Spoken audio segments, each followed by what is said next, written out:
Hey everybody, welcome back to my channel. Today I am going to show you one of the ways that I like to make kimchi. I make a lot of different types of kimchi. Today I'm going to make bok choy kimchi. You can use a lot of different vegetables. Most of the time I use Napa cabbage, but you can also use cucumbers or other greens. So this is just what I felt like using today. So I've already washed this bok choy really well in a big bowl of water and baking soda and a little bit of vinegar. And so what I'm gonna do now is just make these little heads, clean them up a little bit and make them a little bit smaller. So some people like to chop up their greens or whatever you're using into pretty small pieces. I actually prefer to keep mine in larger sections. So all I'm gonna do is take my knife and make one little cut down the middle and then pull it apart like that. And you can cut it up however you'd like. This is just my preference. So I'm just going to put them all in a bowl as I do this.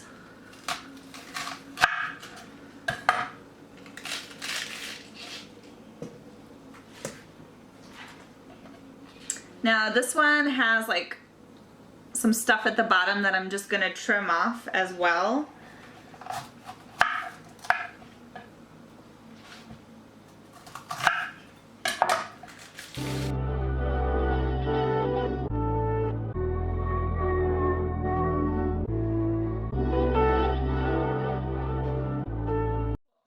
You can, like I said, you can cut it into even smaller sections here, or some people actually just like chop it up all the way.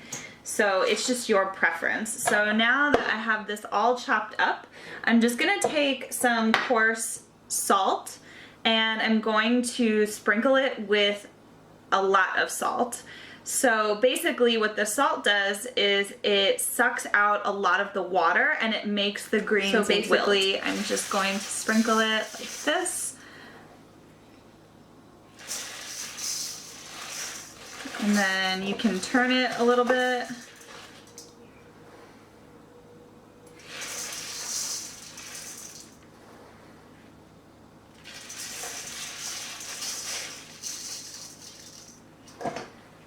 And don't worry about this being too salty because after it wilts, we're actually going to rinse all the salt off. So that way it's not gonna be like gross.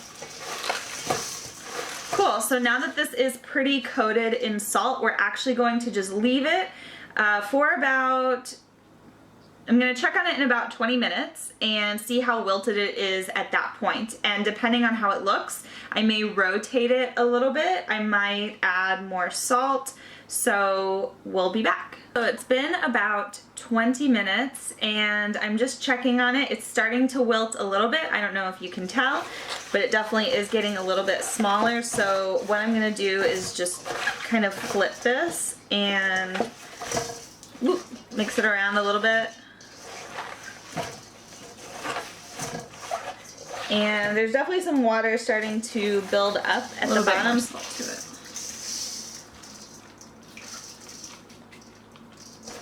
And I will check back on it in about 20 more minutes. While we are waiting for the bok choy to finish wilting, we can start to make our sauce.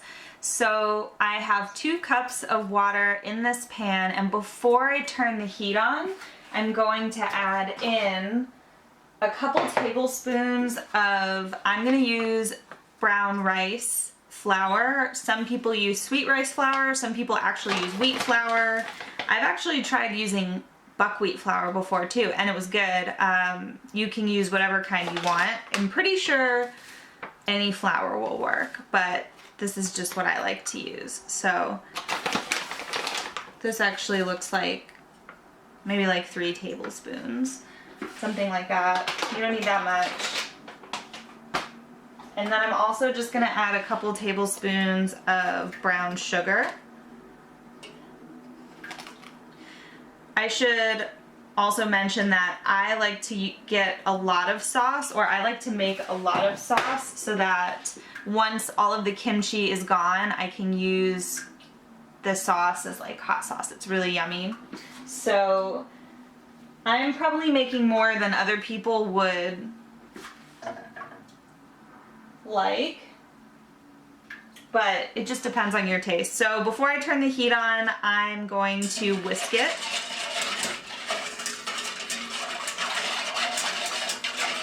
And now I'm gonna turn the heat on to like medium.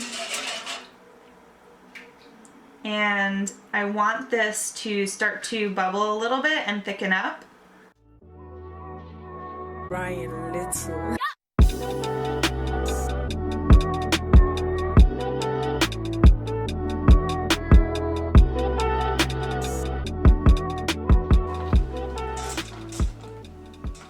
This is starting to thicken up a good bit. Now you can see that it's starting to boil. We're just gonna leave it like this a little bit longer, let it get a little bit thicker, and then we'll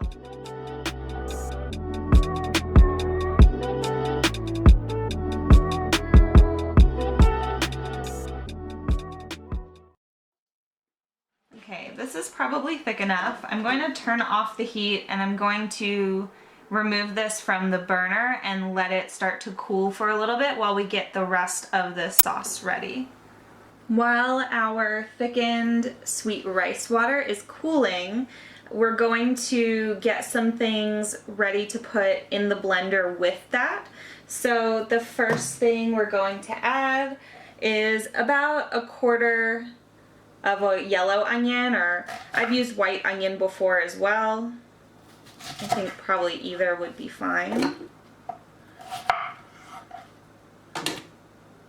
And I have a pretty good piece of ginger right here, and I'm just gonna use the whole thing because personally I like a lot of ginger. It doesn't bother me when it's really strong and spicy, so I'm gonna put that in here. I'm just gonna chop it up a little bit better. And quite a few cloves of garlic. I like to use a lot of garlic. I mean, the amount that you use, it really just depends on your taste. It's kind of one of those things that you have to try and see for yourself. Now, traditionally, when people usually make kimchi, they usually will add some anchovy paste or fermented shrimp juice or something like that. Obviously, I'm not going to use that.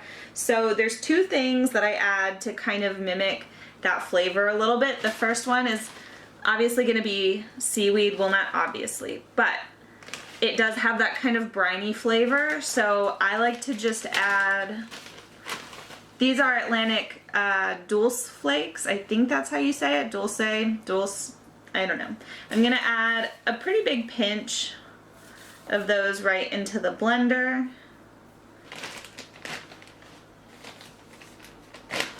And then the second thing I add that just helps with that really nice savory flavor is a little bit of miso.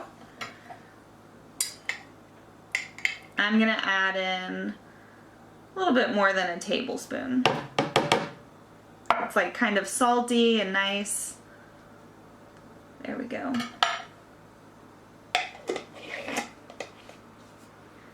So another thing I like to add, I'm not sure if this is what people normally do, but I like to add a little bit of Korean red pepper paste just because it already has a really nice flavor. Not that much because we're adding our own red pepper flakes here in a second. Maybe like 1.5 tablespoons, just because I like it. I use it in a lot of things.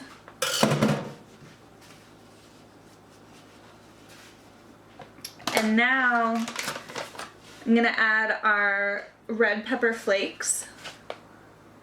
This is what they look like. You can get pretty big bags of it at the Asian grocery stores.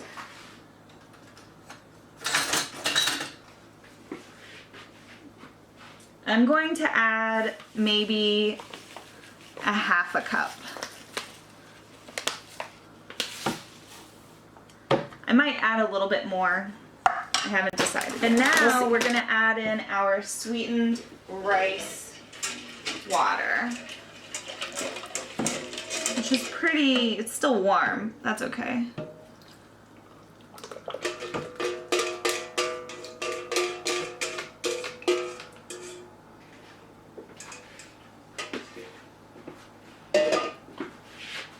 And I'm just gonna blend this on high until it's super smooth. So now this is super smooth and it looks great. So now I'm going to rinse all the salt off of our wilted bok choy.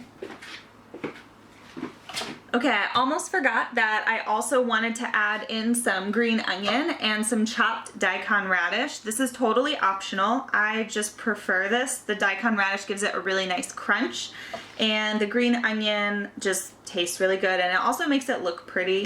So I'm going to peel this, I'm gonna wash this and chop this.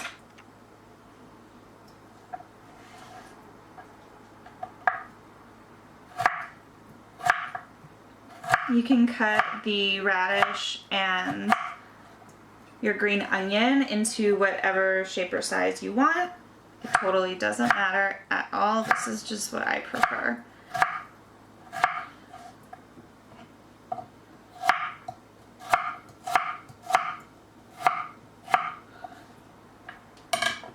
Okay, so now that we have these chopped, we're definitely gonna wash off all the salt of our wilted bok choy.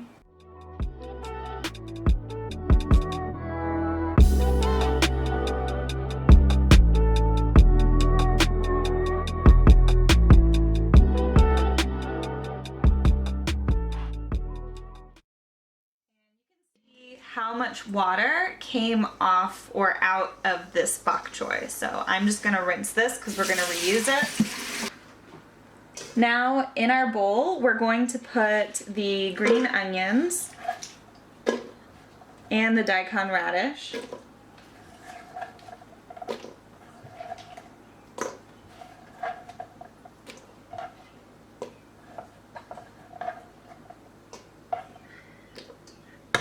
And I'm going to dump our sauce into here. I'm also going to get my jar ready because as I coat the bok choy in our sauce, I'm going to store it in this jar.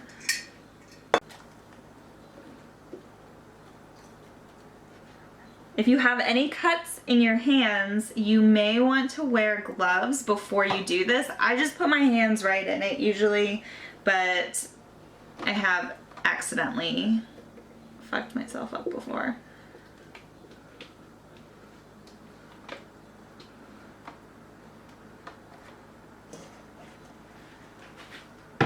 So now we're just gonna mix this up first.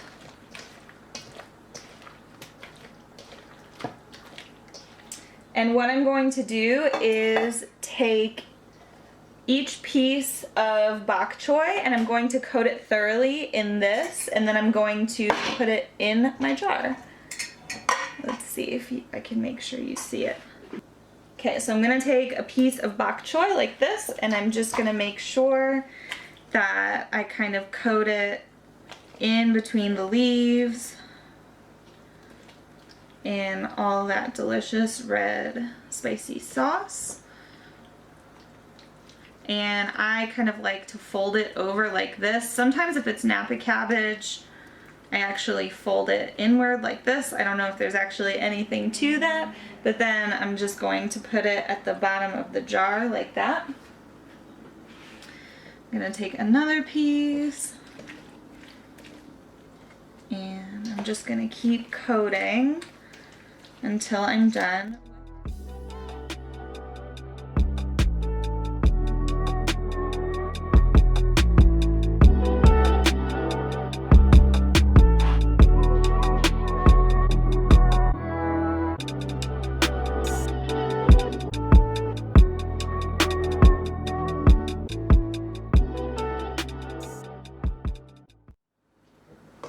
Okay, once we get to the end, I'm just gonna put the rest of the green onion and the radish at the top here.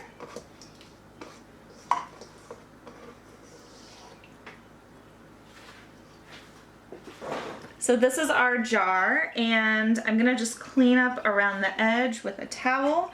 And what I'm gonna do is close it, but leave it on the counter